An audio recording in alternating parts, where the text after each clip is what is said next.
Setiap manusia terus bertumbuh untuk menjadi lebih baik,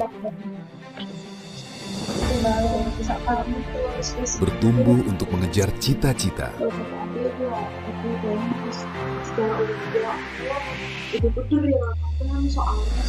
bertumbuh untuk menjadi pemenang.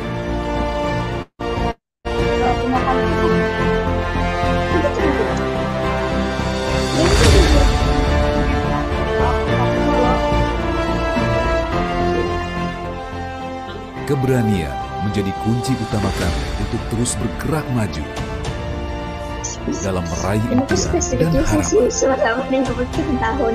Kami tanpa henti terus mengeksplorasi setiap kemungkinan yang ada, termasuk potensi yang dimiliki oleh Pertamina. Pertamina sebagai bagian dari Indonesia terus berupaya untuk menjaga ketahanan energi Indonesia dan terus bertransformasi untuk menjadi Global Energy Champion. Salah satu wujud transformasi Pertamina adalah subholding upstream.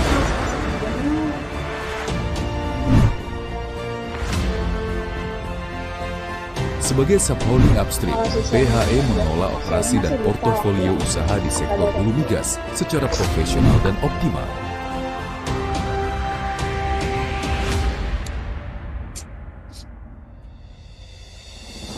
Serta memberikan nilai tambah bagi stakeholder kami untuk mengelola hulu migas, baik dari segi eksplorasi, pengembangan lapangan migas, dan produksi atau eksploitasi. Wilayah kerja kami tersebar di seluruh dunia, baik nasional maupun internasional. Secara keseluruhan, wilayah kami terbagi menjadi 5 regional dengan 17 zona kerja, yaitu Regional 1 Sumatera, Regional 2 Jawa, Regional 3 Kalimantan, Regional 4 Indonesia Timur, dan Regional 5 Internasional. Selain itu, terdapat 3 anak perusahaan yang bersinergi bersama kami dalam menjaga dan mendukung ketahanan energi nasional dengan kompetensi dan pengalaman yang andal dan berkelanjutan, yaitu PT El Nusa Tbk, PT Pertamina Drilling Services Indonesia, mohon bantuannya untuk di-mute semuanya, dan PT Badak NGL. Kalau bisa dikontrol dengan aja. memegang teguh nilai-nilai Kontrol akhlak, dari operator gitu. kami percaya bahwa sumber daya manusia merupakan energi penggerak terbesar untuk terus tumbuh dan maju. Kami memberikan tantangan kepada seluruh perwira untuk terus berinovasi dan mengembangkan setiap potensi yang dimiliki untuk menyempurnakan setiap teknologi dan mengoptimasi energi yang ada. Tentu saja, keselamatan dan kesehatan para perwira menjadi hal yang utama dan terutama. Kami berkomitmen untuk tetap menjaga keselamatan para perwira dalam setiap operasi dan bisnis kami dan mengimplementasikannya dalam kehidupan sehari-hari. Kerja keras dan komitmen subholding upstream untuk menjaga lingkungan yang berkelanjutan mendapat apresiasi dari berbagai lembaga, baik nasional maupun internasional. Subholding upstream memiliki program tanggung jawab sosial dan lingkungan yang merupakan bagian dari implementasi kinerja ESG, Environmental, Social, Governance. Kami yakin dengan mengoptimalkan setiap aset yang kami miliki, maka kami dapat mencapai cita-cita yang diinginkan. Pertamina Hulu Energi akan terus berupaya untuk mengeksplorasi setiap potensi yang ada untuk mencapai tujuan. Eksplorasi berarti mencari pengalaman baru untuk bisa terus tumbuh menuju masa depan yang lebih cerah. Karena kami, Pertamina Hulu Energi, untuk Indonesia yang lebih baik.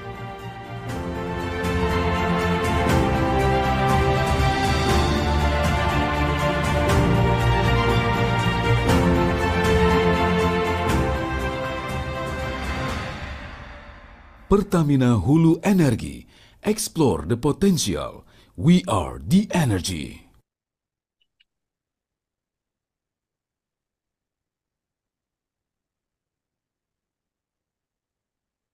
Assalamualaikum warahmatullahi wabarakatuh. Waalaikumsalam warahmatullahi wabarakatuh. Waalaikumsalam. Waalaikumsalam warahmatullahi wabarakatuh. Pak JP dihapus ya jadinya.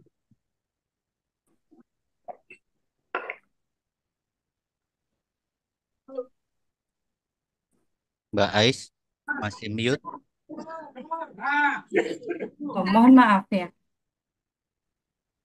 Mohon maaf para peserta semua. Assalamualaikum warahmatullahi wabarakatuh. Selamat pagi, Waalaikumsalam salam warahmatullahi sejahtera bagi wabarakatuh. kita semua. Shalom, Om Swastiastu, Namo Buddhaya, salam kebajikan. Selamat bergabung kepada seluruh peserta lomba dan menulis feature webinar tingkat nasional Wujudkan Net Zero Emission, Ayo Cintai Angkutan Massal. Selamat bergabung juga kepada Bapak Riki Firmanda Ibrahim, selaku Energi Sektor Senior Advisor yang akan menjadi narasumber utama kita pada acara ini.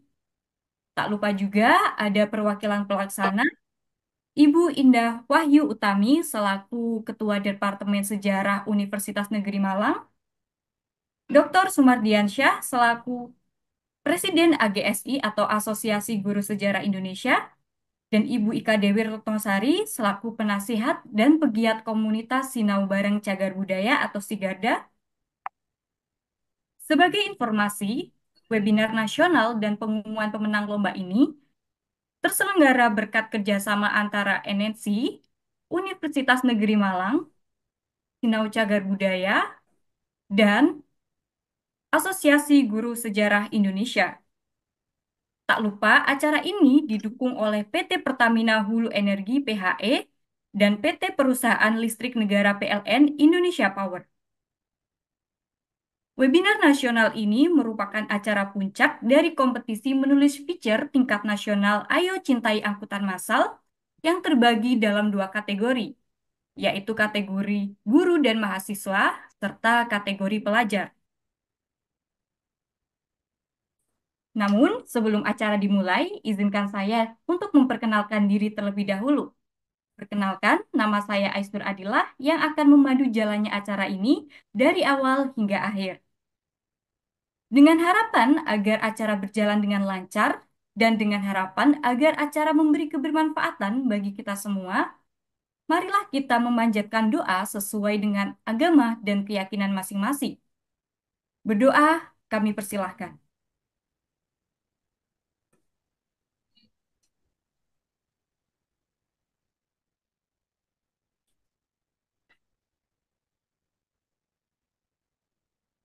Berdoa selesai.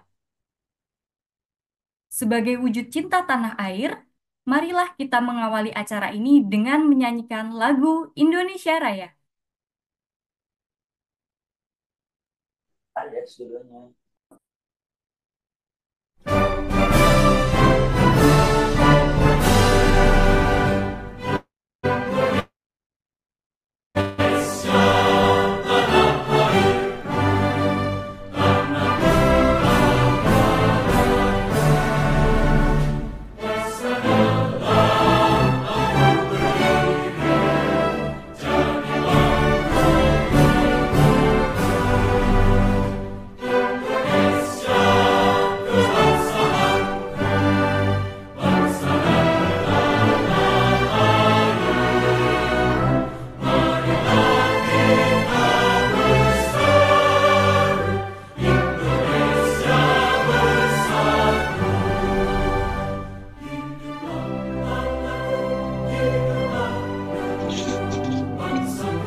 Iya, jam setengah 12. Paling aku pulang dulu sih kemungkinan. Ntar aku balik lagi ke gereja setengah 12 nemenin yang vokal grup. Mohon maaf para peserta, ini dimohon untuk mematikan mikrofonnya Juga Halo? ini ada peserta dari NJ Indo, silahkan untuk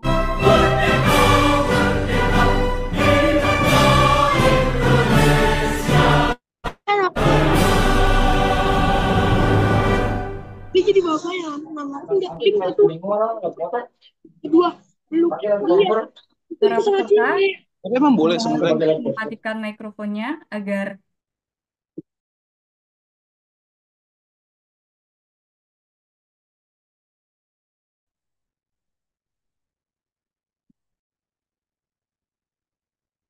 baik, langsung saja kita beralih ke acara selanjutnya. Tanpa berlama-lama, di sini telah ada para perwakilan pelaksana yang telah mensukseskan acara ini.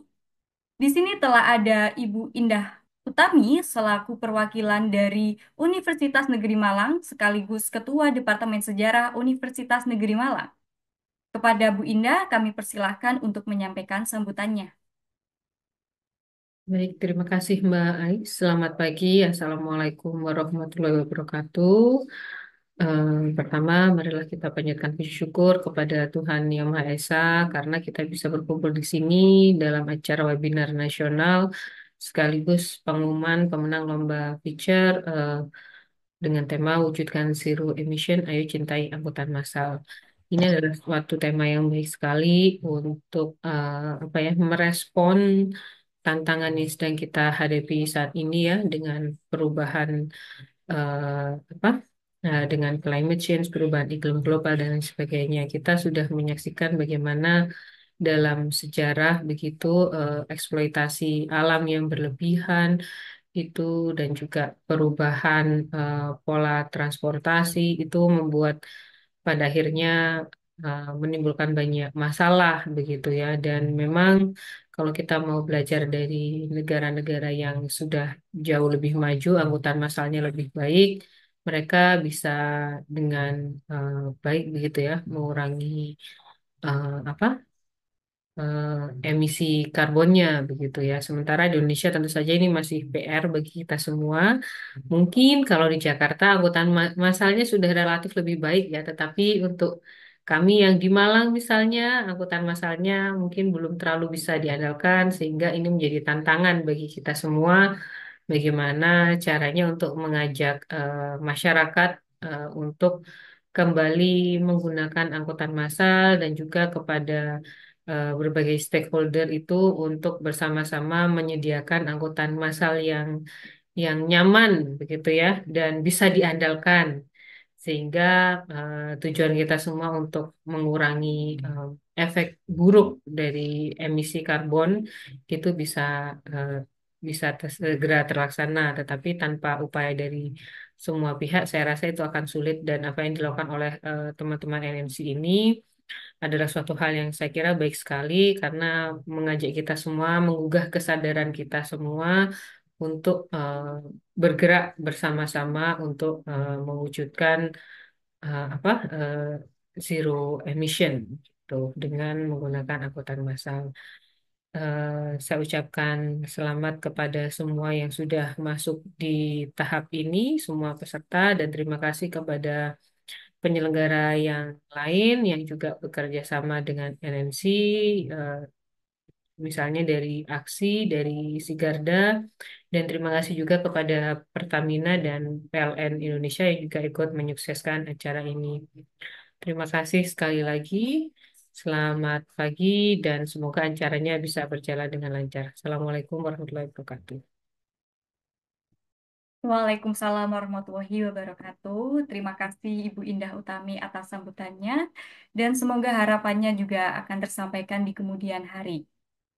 Di sini telah ada Bapak Endar Priyo selaku perwakilan dari Asosiasi Guru Sejarah Indonesia. Kepada Bapak Endar Priyo, kami persilahkan untuk menyampaikan sambutannya. Baik, terima kasih. Assalamualaikum warahmatullahi wabarakatuh. Selamat pagi, Bapak Ibu sekalian. Pertama kami ucapkan terima kasih karena Asosiasi Guru Sejarah Indonesia kembali menjadi bagian dari kegiatan yang dilaksanakan oleh LNC. Yang kedua, kami ucapkan permohonan maaf dari Presiden Asosiasi Guru Sejarah Indonesia karena beliau belum dapat bergabung kembali untuk hari ini. Bapak Ibu sekalian, dari NNC, terima kasih, salam hormat buat semua, Mbak Indah, lalu Ibu Sulha, Pak, apa lagi nih, Pak Taat, dan teman-teman dari NNC yang lain. Bapak Ibu, beberapa waktu yang lalu saat disampaikan terkait dengan tema kegiatan, kami lalu menyampaikannya kepada seluruh guru-guru sejarah se-Indonesia. Dan semoga teman-teman sekalian juga merespon dengan baik.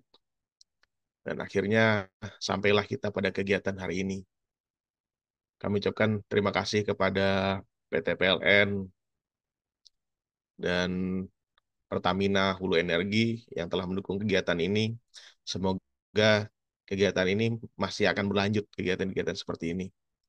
Untuk menjadi wadah bagi penulis-penulis muda yang nantinya akan menggantikan kita. Terima kasih semuanya. Begitu dari saya. Assalamualaikum warahmatullahi wabarakatuh.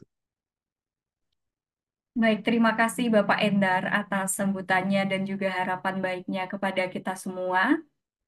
Sambutan selanjutnya dari Sinau Bareng Cagar Budaya. Di sini telah ada Ibu Ika Dewi Retnosari selaku penasihat dan pegiat komunitas Garda. Kepada Ibu Ika Dewi, kami persilahkan.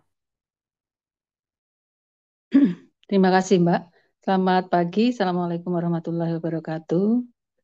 Terima kasih pada Bu Sulha, terutama selaku dari NNC, Pak Taat, juga Bu Indah, kemudian Pak Endrar dari Aksi, juga kepada seluruh sponsor yang telah ikut membantu terlaksananya kegiatan ini. Alhamdulillah kali ini si Garda juga masih ikut dilibatkan.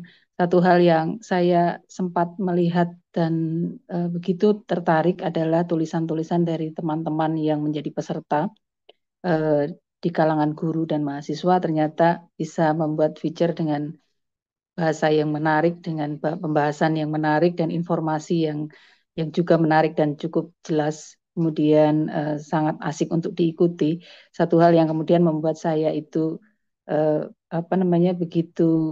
begitu gembira adalah kita seperti kembali mengingat beberapa masa yang lalu ketika angkutan massal itu masih menjadi primadona bagi kita semua, baik itu angkutan darat, angkutan laut, gitu, banyak lokasi-lokasi daerah-daerah yang menggunakan angkutan-angkutan massal seperti ini yang mungkin sekarang ini sudah jarang kita temui.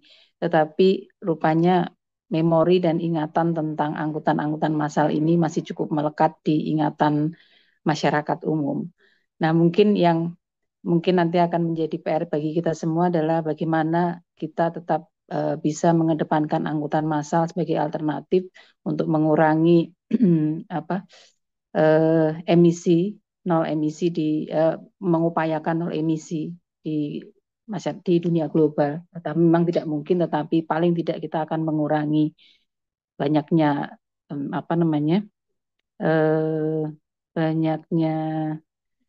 pencemaran udara yang salah satunya disebabkan oleh angkutan. Sekarang ini marak kita lebih banyak menggunakan angkutan-angkutan pribadi, baik itu pribadi ataupun angkutan umum yang sifatnya tidak massal. Nah, mungkin ini juga menjadi PR bagi kita semua, apakah kita bisa kembali mengedepankan angkutan massal dan menghidupkan kembali angkutan massal di semua wilayah di Indonesia dan bukan hanya di kota-kota tertentu yang mungkin angkutan massalnya sudah lebih modern dan nyaman untuk digunakan gitu. Nah, apresiasi juga untuk mungkin PT KAI terutama ya yang sekarang ini banyak melakukan perubahan di perkereta apian sehingga banyak orang yang cukup nyaman untuk menggunakan kereta api sebagai angkutan antar wilayah, baik itu di antar wilayah kota maupun provinsi. Tetapi tentu saja memang masih banyak PR yang harus kita kerjakan. Saya apresiasi sekali dengan tulisan-tulisan yang kemarin masuk dengan jumlah yang cukup banyak sampai mencapai ratusan, dan saya ucapkan selamat kepada para pemenang baik untuk tingkat siswa maupun untuk tingkat guru dan mahasiswa. Terima kasih sekali lagi untuk tulisan dari teman-teman, tetap semangat untuk menulis meskipun tidak ada lomba, tetapi harapannya tulisan teman-teman yang cukup berisi ini bisa tetap disuarakan di luar melalui berbagai media milik pribadi ataupun mungkin melalui media-media yang lain. Terima kasih, saya ucapkan sekali lagi selamat mengikuti kegiatan hari ini dan selamat untuk para juara. Terima kasih, Mbak. Ya, baik, terima kasih Ibu Ika Dewi Retnosari, selaku perwakilan dari Sigarda yang turut mensukseskan acara ini. Tanpa berlama-lama, di sini telah ada Ibu Sulha Handayani, selaku pemimpin redaksi dari NNC, yang akan memberikan sambutan sekaligus membuka diskusi yang sangat kita nanti-nantikan. Kepada Ibu Sulha Handayani, kami persilahkan. Terima kasih Mbak Ais. Selamat pagi, salam sehat selalu untuk kita semua. Izinkan saya menyapa terlebih dahulu, apakah ada pemimpin umum netralnews.com, Bapak Hotma Simatupang, yang sudah bergabung. Kemudian ada pemateri kita pagi ini, yaitu Bapak Riki Ibrahim, penasehat senior sektor energi, yang juga pengamat energi baru terbarukan, dan juga pengajar di Universitas Dharma Persada Jakarta. Selanjutnya saya ingin menyapa Ibu Indah Wahyu Puji Utami, Kepala Departemen Sejarah Universitas Negeri Malang. Kemudian ada Ibu Ika Dewi Sari, penasehat Sigarda, Bapak Sumardiansah Perdana Kusuma, Presiden AGSI, dan juga tadi ada Pak Endar dari AGSI ya Pak. Kemudian kepada seluruh peserta webinar yang berbahagia, izinkan saya pemimpin redaksi netralnews.com mengucapkan terima kasih yang sebesar-besarnya kepada para peserta lomba, dan webinar nasional. Dan kemudian kami juga ingin mengucapkan terima kasih kepada sponsor kami, yaitu Pertamina Hulu Energi, PLN Indonesia Power, yang tentunya telah memberikan dukungan sehingga terselenggaranya acara ini. Para peserta webinar wujudkan net zero emission, yuk cintai angkutan massal. Perlu kami paparkan bahwa netralnews.com adalah sebuah media online bersertifikasi Dewan Pers dengan menyajikan 3 bahasa, yaitu bahasa Indonesia, bahasa Inggris, dan bahasa Mandarin. Media kami begitu gencar menulis bidang energi, terutama yang terkait dengan energi bersih. Karena itulah kami akhirnya memilih tema lomba kali ini sekaligus webinar nasional, yaitu wujudkan net zero emission, yuk gunakan angkutan massal. Tanpa berlama-lama lagi, akhir kata saya ucapkan terima kasih, selamat mengikuti webinar serta pengumuman lomba. Semoga acara ini bermanfaat untuk kita semua. Terima kasih, wassalam. Terima kasih Mbak Ais. Ya, baik, terima kasih Bu Sulha atas sambutannya. Semoga harapan-harapan dari para penyambut yang merupakan perwakilan dari pelaksana tersampaikan di kemudian hari.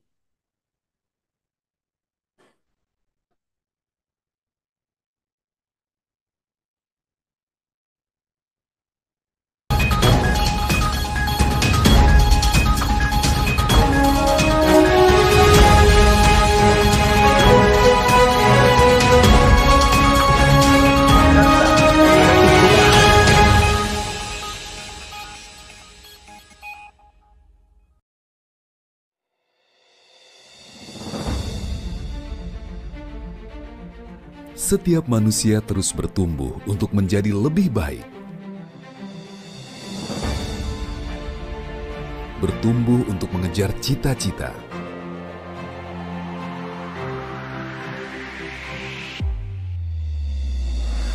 Bertumbuh untuk menjadi pemenang.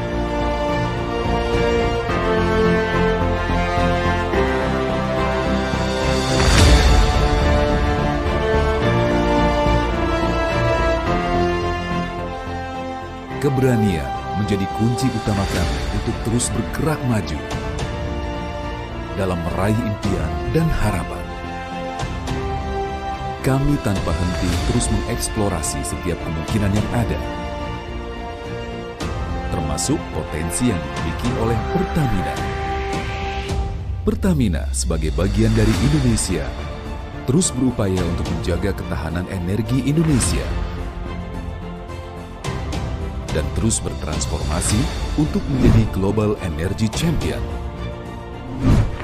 Salah satu wujud transformasi Pertamina adalah subholding upstream.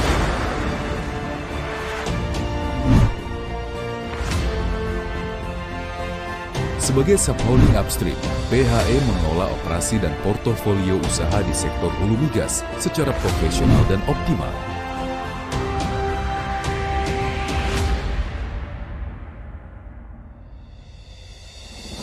Serta memberikan nilai tambah bagi stakeholder kami untuk mengelola hulu migas, baik dari segi eksplorasi, pengembangan lapangan migas, dan produksi atau eksploitasi.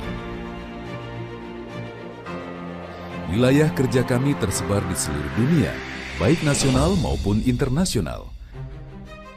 Secara keseluruhan, wilayah kami terbagi menjadi 5 regional dengan 17 zona kerja, yaitu Regional 1 Sumatera, Regional 2 Jawa, Regional 3 Kalimantan, Regional 4 Indonesia Timur, dan Regional 5 Internasional. Selain itu, terdapat 3 anak perusahaan yang bersinergi bersama kami dalam menjaga dan mendukung ketahanan energi nasional dengan kompetensi dan pengalaman yang andal dan berkelanjutan,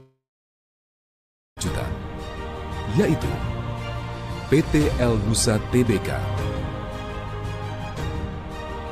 PT Pertamina Drilling Services Indonesia, dan PT Badak NGL.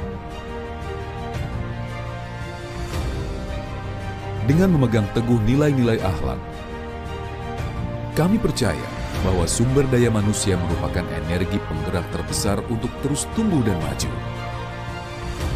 Kami memberikan tantangan kepada seluruh perwira untuk terus berinovasi dan mengembangkan setiap potensi yang dimiliki untuk menyempurnakan setiap teknologi dan mengoptimasi energi yang ada.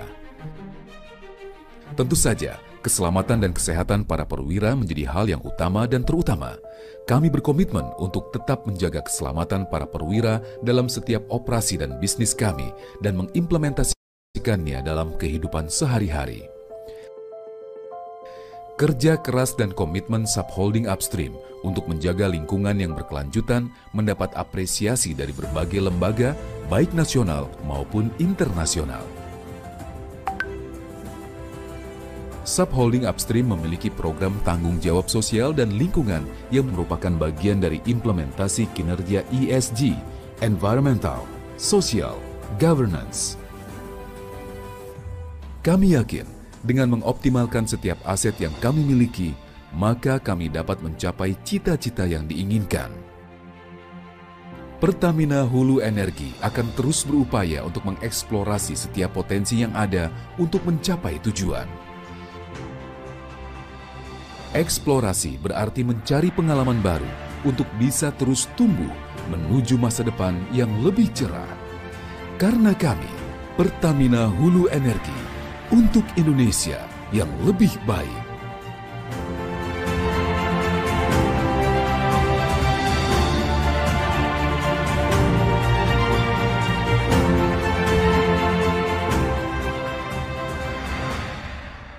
Pertamina Hulu Energi, explore the potential. We are the energy.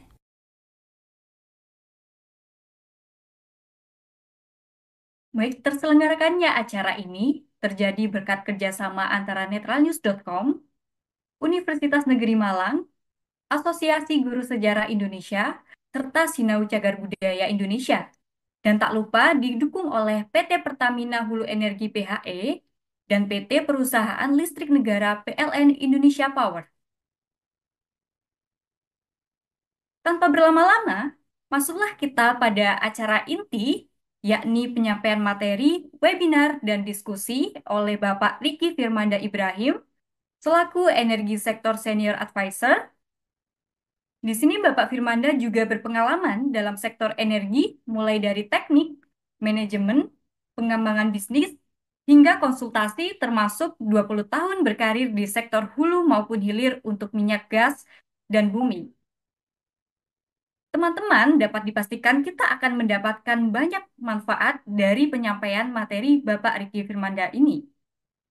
Setelah penyampaian materi, akan kami buka sesi diskusi, di mana 3 penanya terbaik akan mendapatkan hadiah spesial dari NNC. Untuk para penanya, silakan menanyakan pertanyaannya di kolom komentar. Di sini telah ada Bapak Riki Firmanda. Mungkin Bapak Riki bisa menyapa para peserta nih yang telah menunggu acara inti ini selama berhari-hari. Waduh, terima kasih ya Mbak Endah yang baik hati. Pertama saya ingin mengucapkan terima kasih sama Bu Sulha sebagai koordinator yang luar biasa sekali mempunyai misi ya jangka panjang kepada anak-anak kita semua atau adik-adik kita semua. Dan juga saya tidak berkepanjangan mengucapkan terima kasih kepada ada Ibu Ika Dewi Retnosari, Pak Paat, Pak Endar Priyo, dan rekan-rekan semua lainnya ya. Hari ini saya ingin memaparkan mengenai mewujudkan net zero emisi. Ya, jadi tanpa emisi, di mana komitmen yang sudah kita tanamkan untuk 2060. Namun untuk ke sana perlu transisi. Nah, mudah-mudahan saya akan memaparkan secara padat, walaupun nanti agak cepat. Nah, mohon dimaklumi karena Ibu Sulhah mempunyai partisipan atau peserta tuh 3 bahasa. Jadi saya paparkan antara bahasa Indonesia dan bahasa Inggris. Demikian. Nah, saya izin share ya, izin share materinya.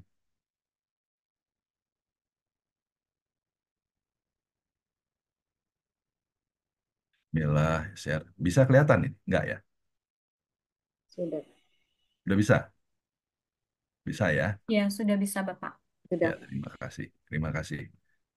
Eh, saya tidak berpanjang lagi mengenai judul dan dari mana saya. Bentar, kok ini agak sulit untuk ininya. Ya, ya udah. Eh, rekan-rekan semua, bahwa dunia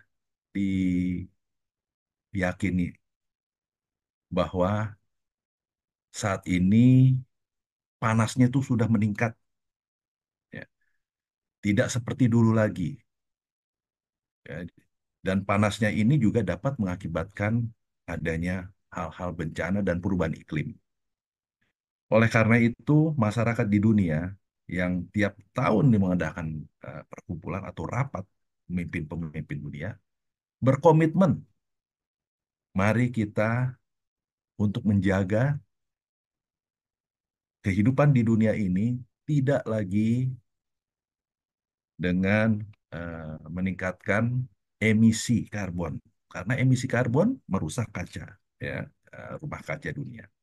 Inilah kartun di awal bahwa di tahun 2060 sesuai dengan komitmen, kalau dilihat dari paparan yang singkat ini, tapi nanti juga akan sama banyak lagi paparan yang sama, yaitu bagaimana agar kita tidak dengan transportasi atau penggunaan yang merusak bumi.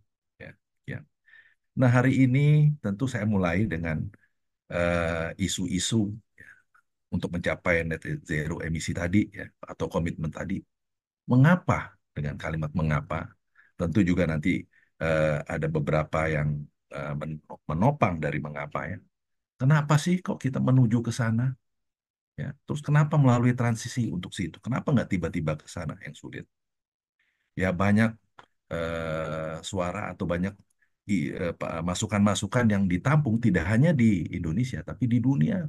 Antara lain alasan-alasan itu ya seperti yang saya sampaikan, tuntutan mengurangi pemanasan global ya karena dia sudah panas, bahkan digambarkan bahwa es dunia itu akan melumer ya. Jadi air laut akan tambah tinggi ya.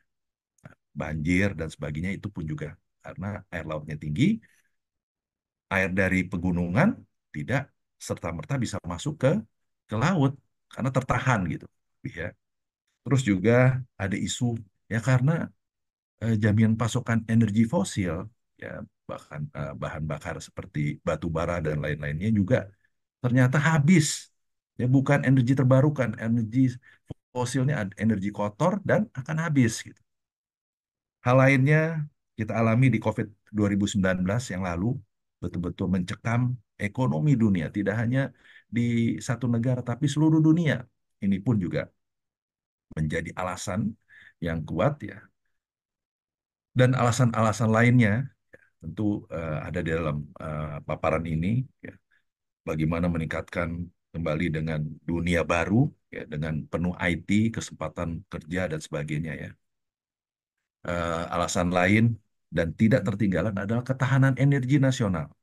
Ya, kita lihat negara juga sudah memainkan politiknya perang dan sebagainya, tidak lain untuk mempertahankan merebut ekonomi ya, makan energi price atau mengontrol energi. Dan ini kita lihat kan sampai Israel sama Palestina tidak berhenti-berhentinya sampai saat hari ini. Dan kita juga benci terhadap zolim daripada Israel.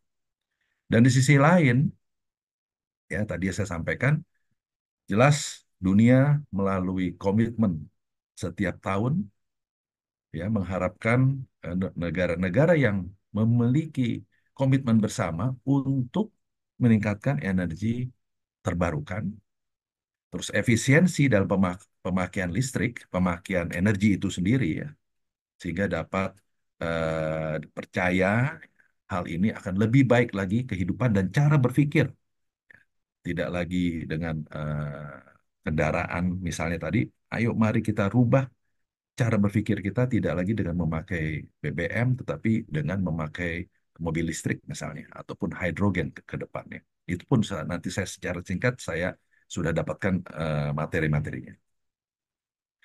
Inilah komitmen Indonesia. Ya, kita tahu bahwa Presiden Joko Widodo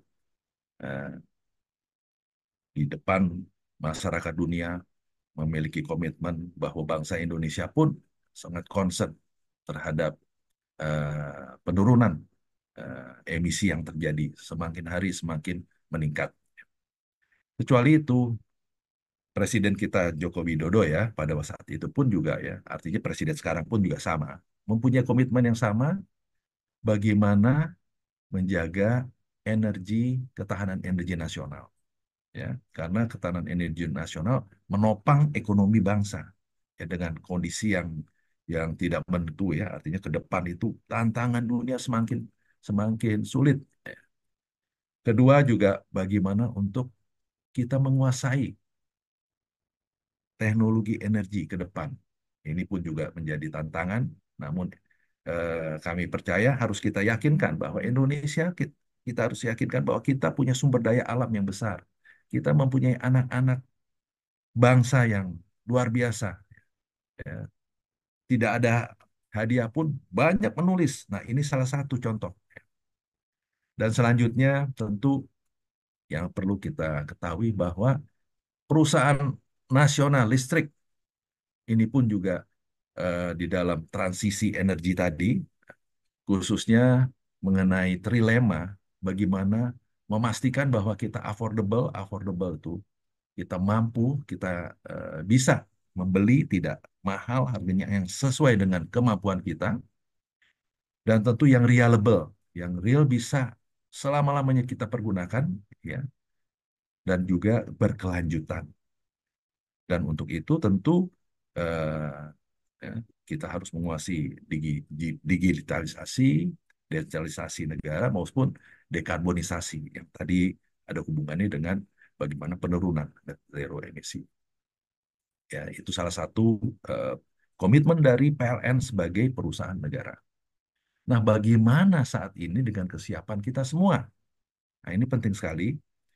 Secara SDM sangat penting menerima tadi itu. Bagaimana kita memutar karakter kita, memutar cara berpikir kita, termasuk attitude kita ya.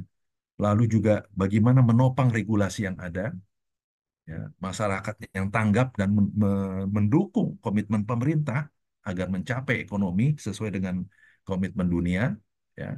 Terus juga bagian dari regulasi, roadmap-nya seperti apa agar integrasi semua, ya. Ya, karena Indonesia kita memiliki negara yang luas sama dengan di Amerika nih, dari ujung ke ujung. Ya, teman di Indonesia nih tengah-tengahnya banyak laut. dan masyarakatnya 300 juta, cukup banyak ya. Kesiapan untuk konservasi, konservasi ada ke pendapatan efisiensi energi. Jadi tidak boleh lagi kita boros-boros. Ya di rumah kalau seperti Ibu juga sampaikan kan, kita mati lampu. Kalau nggak pakai kita harus mati lampu. Nah ini pemikiran anak-anak saat ini harus sadar akan konservasi dan efisiensi energi.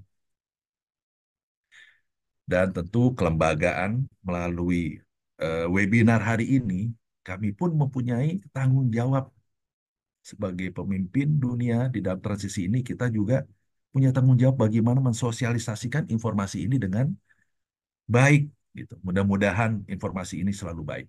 Terima kasih. Nah, ini lanjutnya bahwa Kementerian Keuangan sudah memikirkan bahwa di tahun 2045, ya, 2045 itu 100 tahun Indonesia merdeka. Diharapkan kita tidak terperangkap atau middle income trap, ya, atau kelas menengah yang tidak bisa meningkat karena terkungkung di dalam jebakan.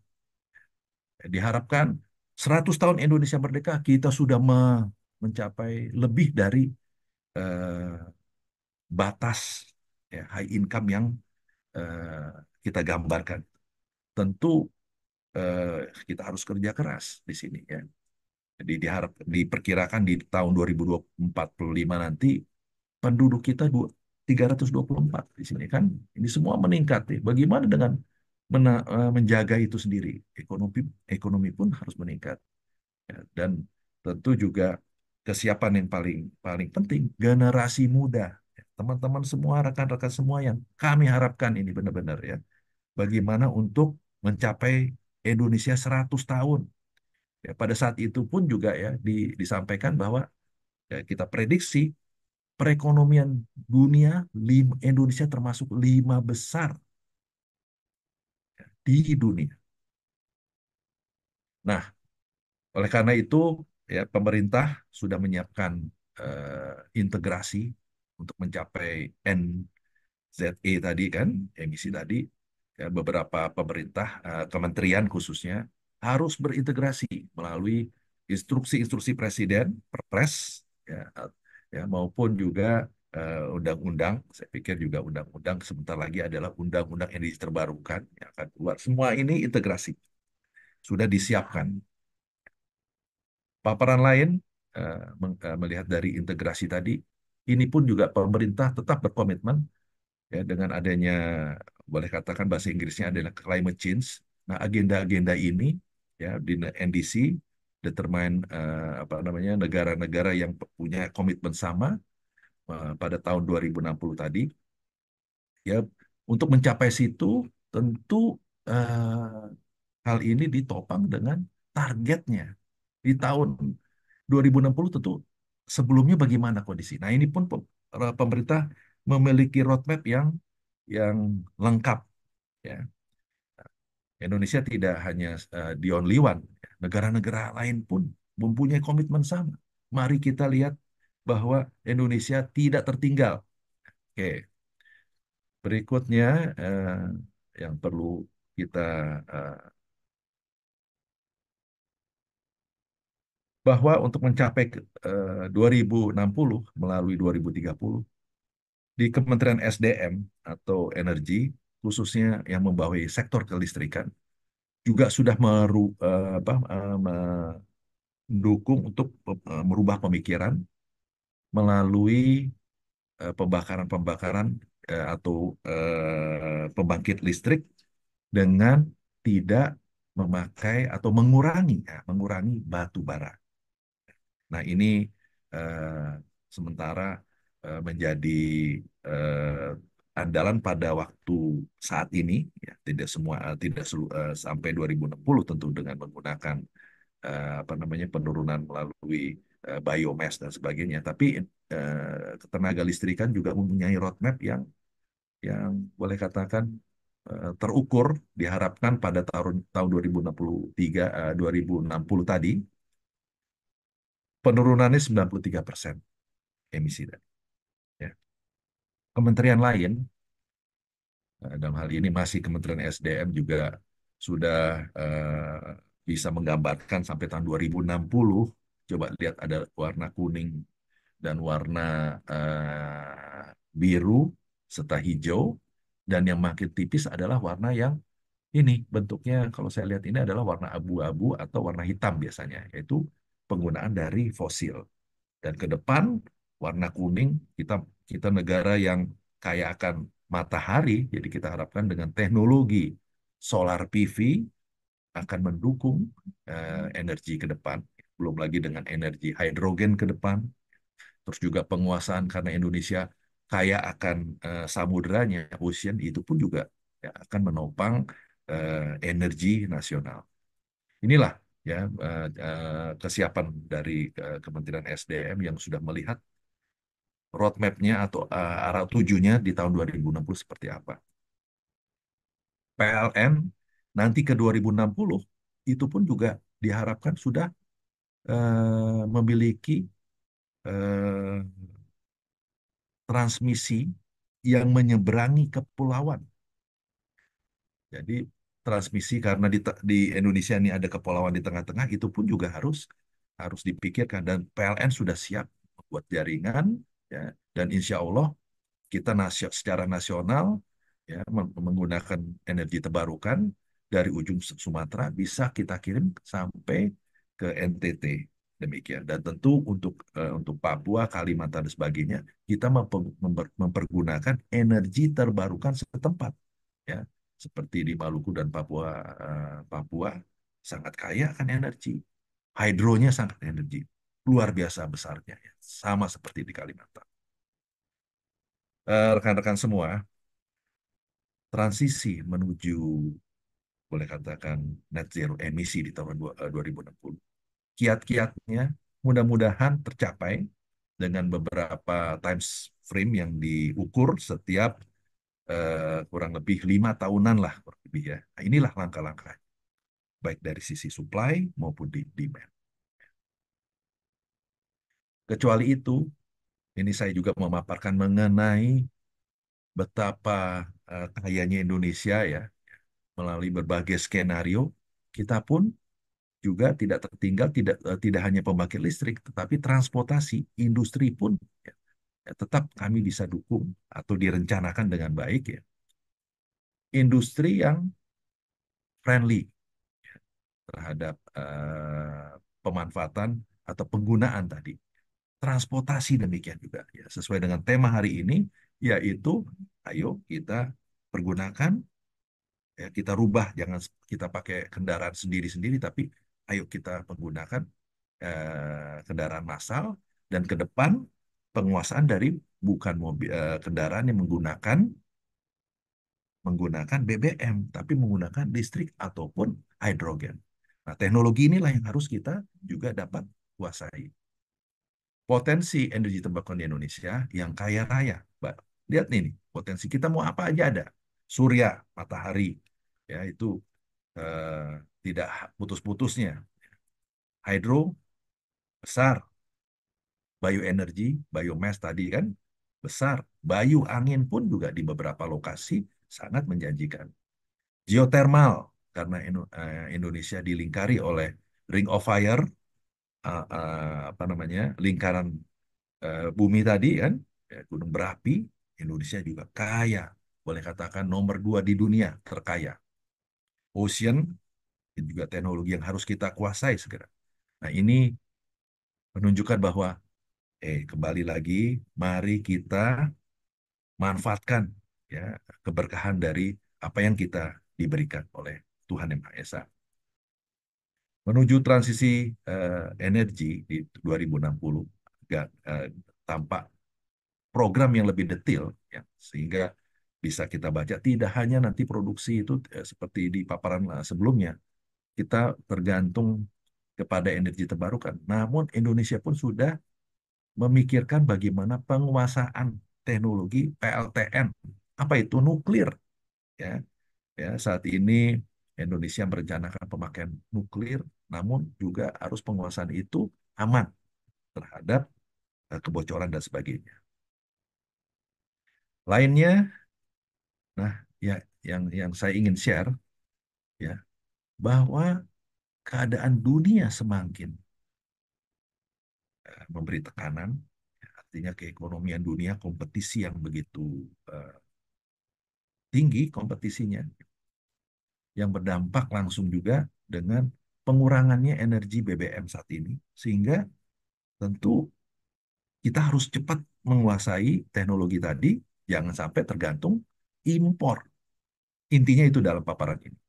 Ya, Kementerian Keuangan Indonesia pun sudah apa namanya sudah memikirkan bagaimana nanti ini dengan adanya impor nih, seberapa jauh kita bisa apa namanya tetap memberikan subsidi kepada orang yang tepat. Ya, jadi kepada orang miskin. Subsidi itu untuk orang miskin, bukan orang kaya. Berikutnya, rekan-rekan semua, tantangan, ya, tantangan atau enabling faktor, faktor yang bisa kita lakukan. Tentu tidak lain kebijakan, ya, kebijakan yang harus juga dapat diimplementasikan. Ya. Infrastruktur, karena infrastruktur transmisi hanya ada di Jawa yang lengkap. Bagaimana saudara-saudara kita yang ada di Kalimantan, Sumatera, Sulawesi, maupun di Papua misalnya. Ini pun juga harus cepat kita sambung semuanya. Ya, tidak mudah, tapi ya ini adalah sebagai tantangan kita.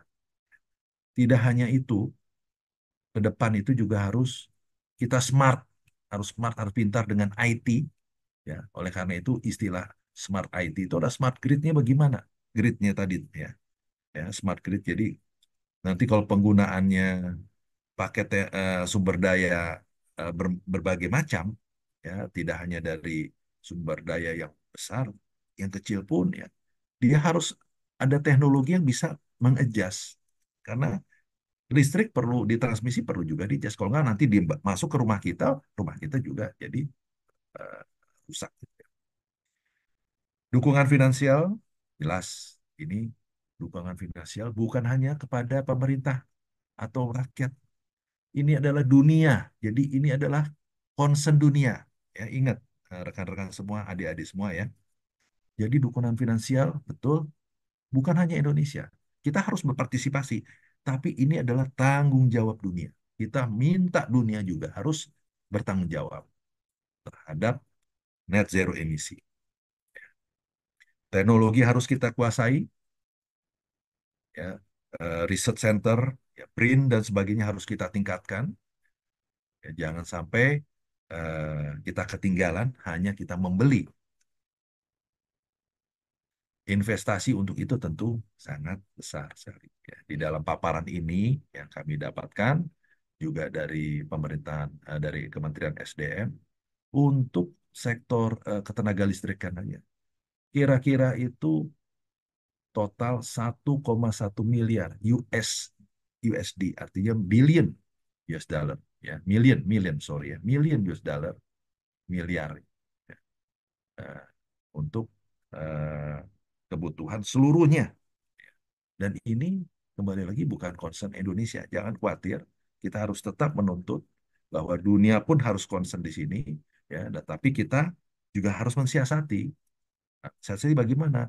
Kita comply, misalnya tadi kita mengikuti, ayo kita dukung pemakaian tadi kan kendaraan, ya, jangan sampai jadi kendaraan satu kendaraan, satu orang satu kendaraan.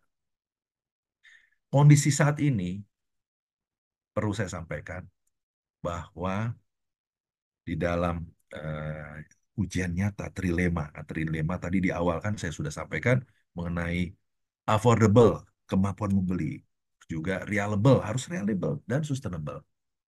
Ternyata kemungkinan kita ini sudah banyak sekali bicara mengenai energi apa ke depan ini, net zero emisi, tetapi regulasinya nggak ada.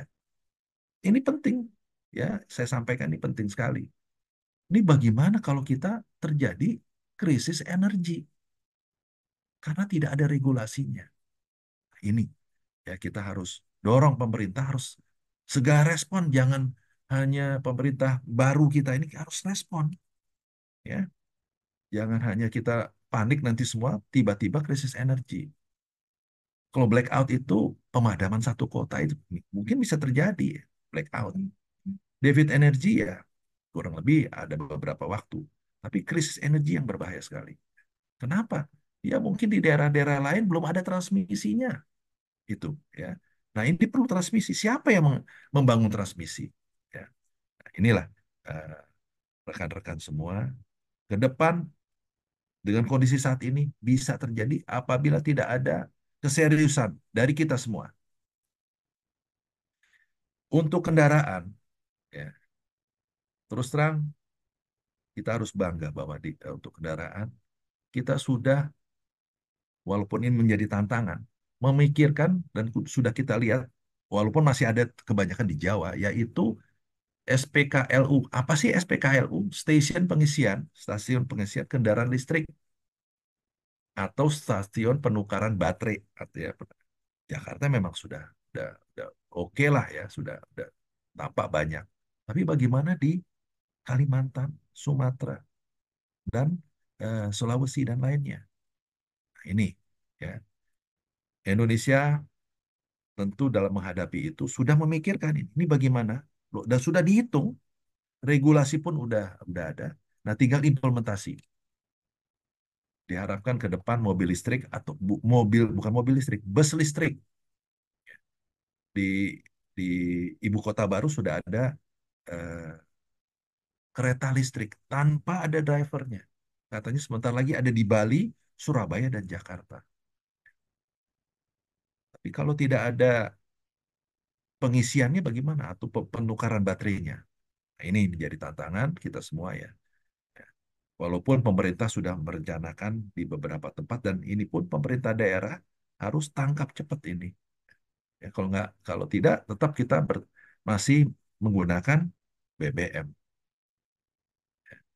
Perbandingannya mobil tuh listrik dengan BBM. Kalau mobil mungkin satu bulan bisa ada yang 1 juta sampai 5 juta. Tapi kalau pakai pakai mobil listrik, ya ini yang status dari apa dari pemakai yang saya dengar itu seperempatnya itu. Jadi kalau biasanya dia pakai bayar 1 bulan 1 juta, hanya 200.000. Kalau 5 juta hanya 1 juta, kurang lebih seperti itu. Nah, jadi infrastruktur untuk pemakaian tadi ya, ini juga sudah diplot oleh pemerintah. Namun perjuangan pemasangannya ini juga sangat penting. Ya, mudah-mudahan bisa terrealisasi dengan cepat ya. Ya. Nah, tidak ketinggalan juga mengenai pemahaman masyarakat atau pekerja tadi di eh, mobil listrik maupun dengan teknologi lain yang ke depan mudah-mudahan juga banyak teraplikasi namanya hidrogen. Oleh karena itu ya dengan skill ya terus juga capacity atau infrastruktur yang ada ya dari pemahaman teknologi tadi ini menuju ke sana tuh ya tidak lain diharapkan ya, untuk situ ya kebutuhan tadi kan ada semuanya yang baik di teknologi penguasaan itu bagaimana sampai ke keuangan yang kita harapkan juga bukan hanya menjadi tanggung jawab pemerintah kita. Ini juga mudah-mudahan juga dengan penguasaan teknologi tadi sehingga bisa TKDN bisa dirakit di sini dan masyarakat bisa banyak membeli ya. Ini benar-benar harus kerja keras lah kita semua ya. Kalau kita lihat bahwa rencana dan gambaran ke 2060 itu luar biasa. Tidak mudah ini, benar-benar tidak mudah. Tapi jangan putus asa. Oleh karena itu, yang harus kita bisa lakukan, bagaimana dengan penguasaan tadi, resources-nya, teknisnya, ya, pengusahaannya, ya, usaha bisnis maksudnya, keuangannya, dan regulasi. Nah, ini terakhir saya akan sampaikan secara singkat bahwa di kondisi di Indonesia yang kita walaupun kita kaya raya atas sumber daya alam dan semuanya tadi ya, namun untuk mengarah ke situ tidak mudah tantangannya. Perlu eh, kerja keras kita semua dan NCC pun dan kita semua termasuk asosiasi sejarah dan sebagainya kita harus tingkatkan. Ini benar-benar kita transformasi. Berubah ini benar-benar cara berpikir. Dan sejarah pun ya, boleh kita melihat ke belakang, Indonesia sukses dan ke depan harus lebih sukses. Ingat 2045 nomor 4 dunia. Ini studi yang bukan sembarangan ini. Betul-betul sudah digambarkan. 300 juta ini harus bisa menguasai itu. Tantangan bisnis tentu menjadi penting karena bisnis sangat erat dengan regulasi. Ya, saya tidak bacakan satu-satu, tapi intinya adalah beberapa hal ya yang harus kita ciptakan adalah bisnis. Tidak semuanya dari pemerintah, sektor swasta akan berperan di situ. Ya, nah swasta berperan, peluang itu juga sangat penting. Lalu regulasi. Nah, ini kembali lagi regulasi. Ya, ke depan kabinet merah putih kabinet Prabowo ya, yang saat ini sedang lagi team building di Magelang, dia kembali kita harapkan sudah komit ya langsung ngebut membangun regulasi, legal aspek yang baik dan juga mendampingi ya realisasi dari regulasi itu. Kalau regulasinya kurang cocok dan sebagainya harus diganti cepat gitu. Ya. Tentu untuk itu tadi ya diharapkan nanti menteri-menteri yang tidak korupsi, menteri-menteri yang komit kepada rakyat. Rekomendasi untuk pencapaian energi terbarukan, ya mari kita song-song benar energi terbarukan karena energi hari ini untuk masa depan. Ya. Kita kaya akan energi terbarukan. Tidak usah diragukan lagi. Bagaimana kita kuasai teknologinya. Itulah paparan hari ini dan mudah-mudahan menjadi masukan dan tidak hanya masukan tapi tolong disosialisasikan juga. Ya, ini tidak main-main. Ya. Pemerintah komit ya semua yang paparan yang panjang lebar tadi itu merupakan suatu gambaran yang benar-benar serius. Ayo, rekan-rekan, adik-adik semua di universitas dari berbagai asosiasi lembaga dan sebagainya, bahwa tujuan adalah bagaimana meningkatkan ekonomi, bukan tujuan menjadi pemimpin kaya raya, koruptor, tidak ya. Tujuan bagaimana kita mencapai peningkatan ekonomi. Nomor satu, manfaatnya untuk siapa? Rakyat. Dua, untuk siapa? Untuk pemerintah. Ketiga, untuk asosiasi atau di lembaga kita bekerja. Oke. Dan keempat terakhir, baru untuk kita. Jadi jangan terbalik-balik ini semua. Ya. Wassalamualaikum warahmatullahi wabarakatuh. Mudah-mudahan bermanfaat. Demikian, rekan-rekan semua. Terima kasih. Saya tunggu pertanyaan-pertanyaannya. Wassalamualaikum warahmatullahi wabarakatuh. Sekali lagi. Baik, Waalaikumsalam warahmatullahi wabarakatuh. Terima kasih Bapak Riki Ibrahim atas penyampaian materinya yang sangat mendalam, menarik, dan pastinya menginspirasi kita untuk mewujudkan net zero emission dan mencintai angkutan massal. Di sini sudah ada banyak penanya Bapak. Mungkin bisa saya sampaikan ya Pak ya. Yang pertama dari Muhammad Yanas Tiar. Bagaimana angkutan massal dapat membantu mengurangi emisi karbon dan bagaimana seharusnya peran generasi muda dalam mendukung penggunaan angkutan massal? Wah, Mungkin bisa pertanyaannya, langsung dijawab oleh oke. Bapak Riki. Ya, Pak Muhammad atau rekan Mat ya. Satu, tentu jangan lagi, khususnya di tempat-tempat yang eh, sudah ada bus dan sebagainya ya. Memang saat ini masih terus terang aja transportasi yang ideal itu masih di Jakarta. Ini harus benar-benar PR untuk gubernur nih yang kita pilih nanti ini. Gubernur kan kita pilih bulan November kan? Ah, ini harapan saya kita pilih gubernur yang penuh komitmen membangun transportasi di daerah.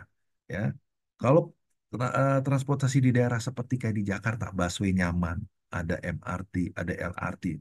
Saya harapkan di kota-kota lain pun sama. Ya, jadi jangan pakai mobil sendiri atau pakai motor sendiri-sendiri. Kita ikut aja pakai angkutan massal. Ya. Bagaimana kita menurunkan kepada generasi muda. Nah, ini juga penting juga ya. Dan tidak mudah karena kan belum ada kenyataannya. Hanya ada di Jakarta. Masa hanya kita harus bawa ke Jakarta kan?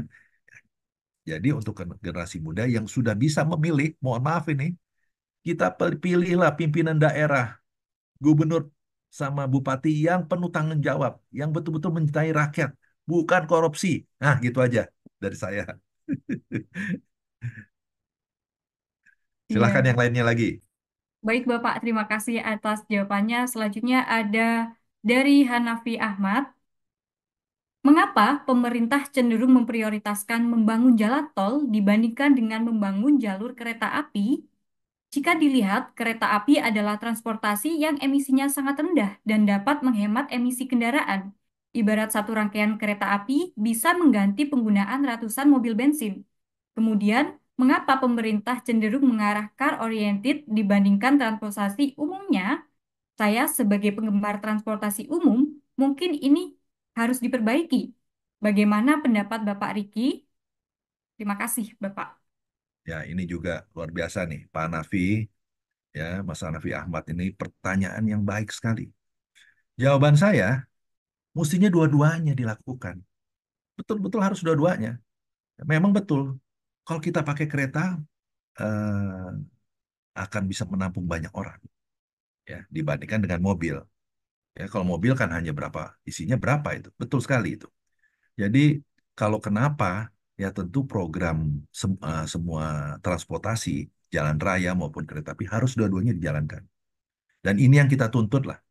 Kalau kita komplain-komplain aja kenapa sudah lewat, tapi alhamdulillah kan sekarang udah mendingan gitu ya, sudah mendingan. Nah sekarang kita tuntut lagi untuk cepat, kereta api yang cepat, ya kereta api juga harus harus rel-rel yang belum dipasang dipasang. Tapi alhamdulillah relnya sudah dipasang. Kalau naik kereta api KAI saat ini udah nyaman, ya. Saya penggemar KAI saya kemana-mana saya pakai kereta api KAI. Udah luar biasa, nyaman sekali. Mungkin kira-kira itu alasannya. Tapi betul itu pertanyaan yang baik sekali dan kita dorong pemimpin kita ke depan untuk dua-duanya kereta dan juga tidak hanya di Jawa, Sumatera, Kalimantan dan Sulawesi juga, Papua juga karena mereka saudara kita, ya. Demikian. Terima kasih Pak Nafi. Sama-sama, Pak. Dengan Ya, senang hati, Pak. Ya, baik, terima kasih kepada ya, penanya.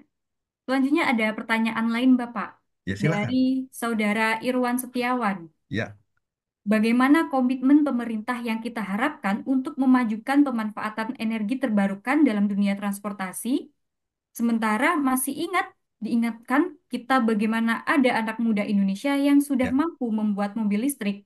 ya, Namun untuk tahap pengembangan dan pemajuannya agar bisa ya. diproduksi, masalah malah mandek dan tidak ada kabarnya. Hmm. Bagaimana seharusnya pemerintah mendukung hal tersebut?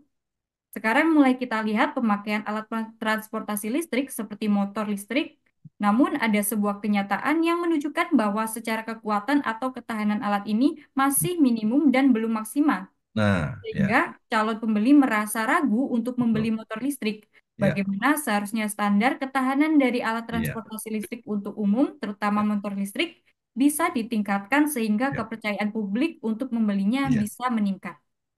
Wih, luar biasa nih. Ini pertanyaan juga luar biasa sekali, Pak Irwan ya. Ini pertanyaan coba didengarkan ya. Yang terpenting menurut saya, ya, satu adalah satu untuk energi terbarukan harus memberikan peluang insentif yang seluas-luasnya, sedalam-dalamnya di dalam Undang-Undang Energi Terbarukan yang akan dirilis tahun 2025 ya dengan DPR baru, kita tuntut isinya harus insentif terbesar, memberikan peluang ya, pemanfaatan tadi ya. Ya lokal konten atau TKDN ya kita tuntut lah harus semua teknologi itu dibikin di Indonesia ya dengan memberikan kemudahan-kemudahan karena ya mau nggak mau ya kita harus juga mengopi seperti Cina kan dia juga mengopi dengan yang negara-negara atau teknologi yang sudah ada di Indonesia pun harus demikian kita mengopi dengan cepat dan yang paling penting adalah memiliki standarisasi sertifikatnya jangan asal bikin aja kan itu bahaya itu Ya, jadi harus ada sertifikasinya. Lembaga sertifikasi juga penting. Ya. Jadi kembali satu, kita minta ke pemerintah ke depan, sertifikasi kita kita apa kita lengkapi. Dan kedua, mari kita memberikan insentif untuk pemanfaatan energi terbarukan.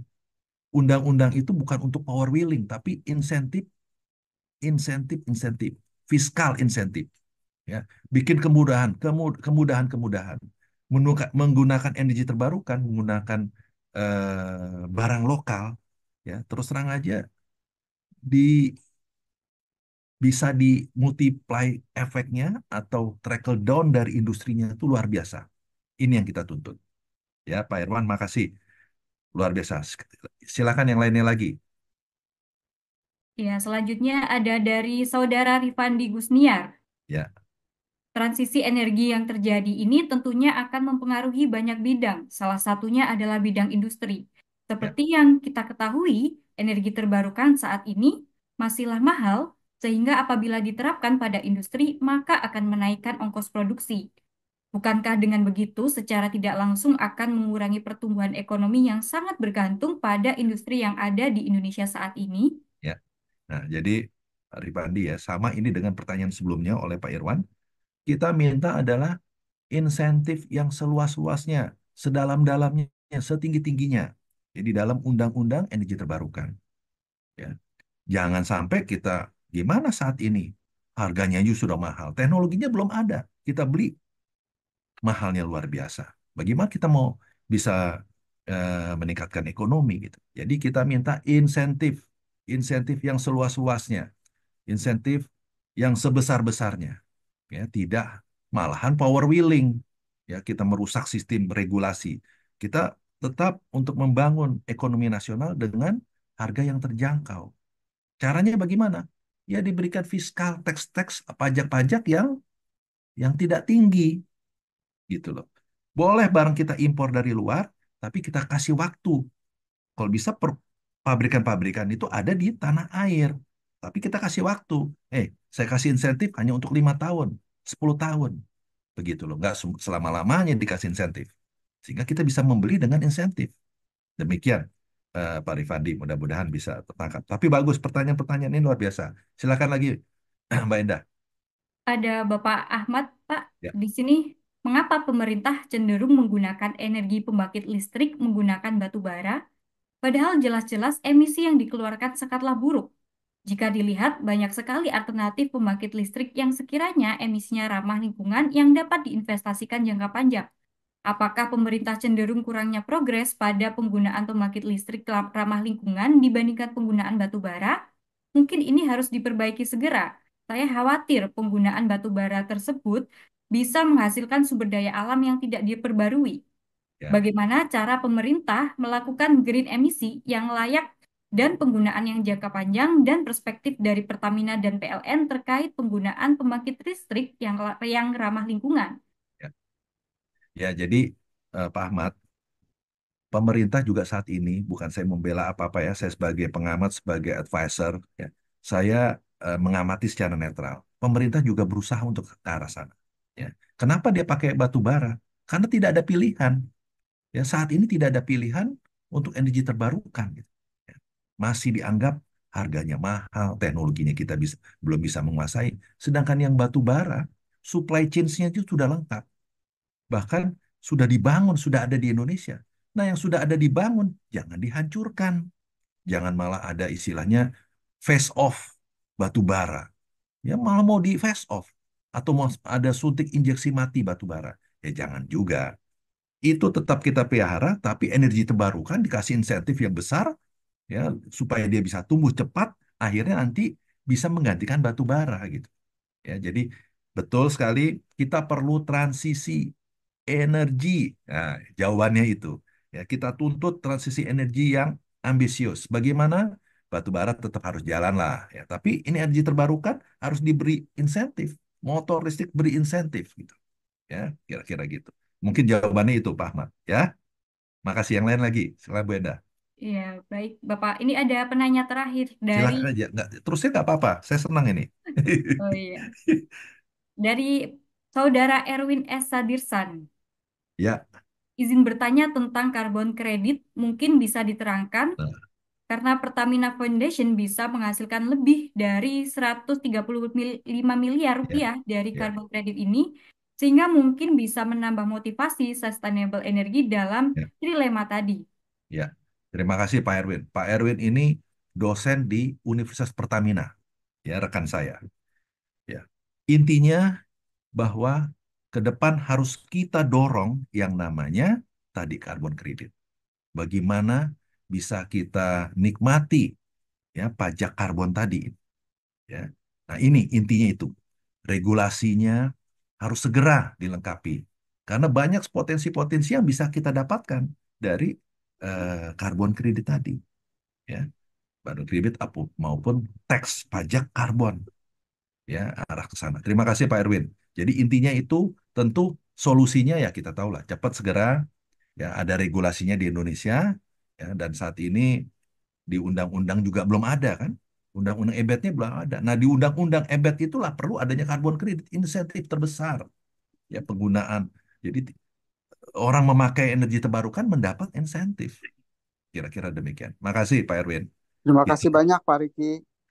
Ya, makasih Pak Erwin. Silakan yang lainnya lagi. Ya, karena Bapak Riki masih semangat, saya tambah pertanyaannya lagi. Kalau Ya, begitu. boleh. Boleh. Di sini ada Firman Rizky Algifari dari Universitas Negeri Malang. Ya, Saya mau bertanya tentang hubungan komitmen Indonesia terhadap net zero emission dan topik lomba artikel feature Ayo Cintai Angkutan Massal. Dapat dilihat bahwa banyak kota-kota memiliki infrastruktur terbaik, memiliki sistem transportasi umum yang efisien, seperti Paris, Singapura, dan lain-lain. Kota-kota tersebut dapat mengembangkan sektor tersebut melalui keahlian teknologi dan sumber daya yang mereka miliki ya, secara efisien dan inovatif.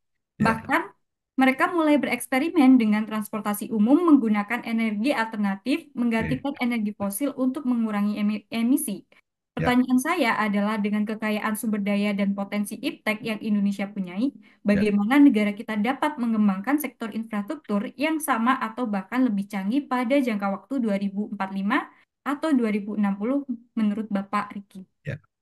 Nah, ini pertanyaannya luar biasa nih, Pak Firman ya di Malang ya. Kalau saya melihat ya, memang kita perlu BRIN yang agresif, lebih agresif.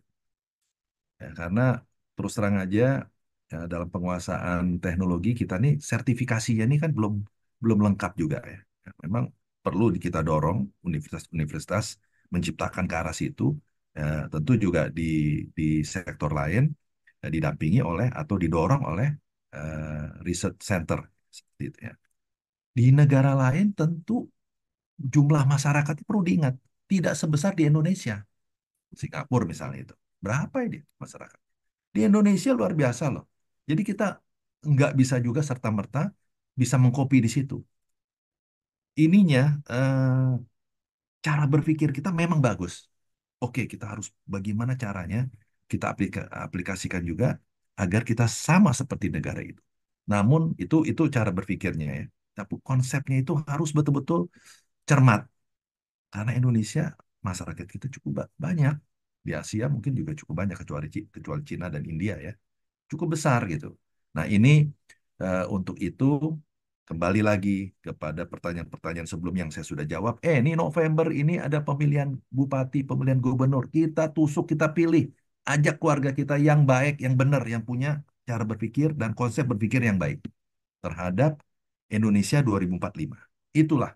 Jangan cari yang, mohon maaf, jangan cari yang mentalnya duit, malah korupsi gitu. Ya, ingat tahun depan kita punya, tahun depan, bulan depan kita masih punya harapan. Ayo kita kita gadang di situ karena mereka lah yang bertanggung jawab. Ayo cinta pemakaian kendaraan secara massal. Ayo ada lagi atau sudah? Silakan. Ya, ini dari penanya terakhir, Panitia. Bapak. Oke. Apa yang bisa dilakukan masyarakat Indonesia untuk tetap selalu konsisten terhadap urgensi emisi karbon beberapa tahun ke depan? Dan strategi apa yang bisa dilakukan untuk mensosialisasikan hal ini agar dapat menjangkau kepada seluruh lapisan masyarakat? Oke. Ini pertanyaan dari siapa? dari sebentar Bapak.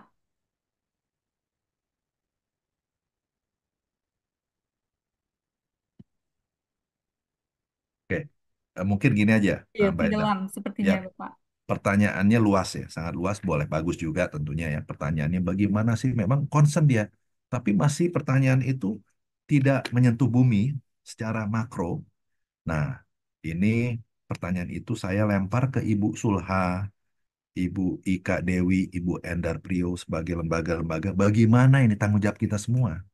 Ya, karena itu pertanyaan itu wah indah sekali itu, betul-betul eh, bagaimana Indonesia ke depan ya menghadapi hal-hal demikian dan sebagainya. Itu tanggung jawabnya memang bukan tanggung jawab pemerintah saja, semua lapisan gitu. Menurut saya ya, itu termasuk juga kita sebagai orang tua punya kewajiban terhadap anak cucu kita. Ya, itu juga sunnah Rasul atau dari Nabi kan diharapkan demikian. Mungkin demikian Mbak Endah.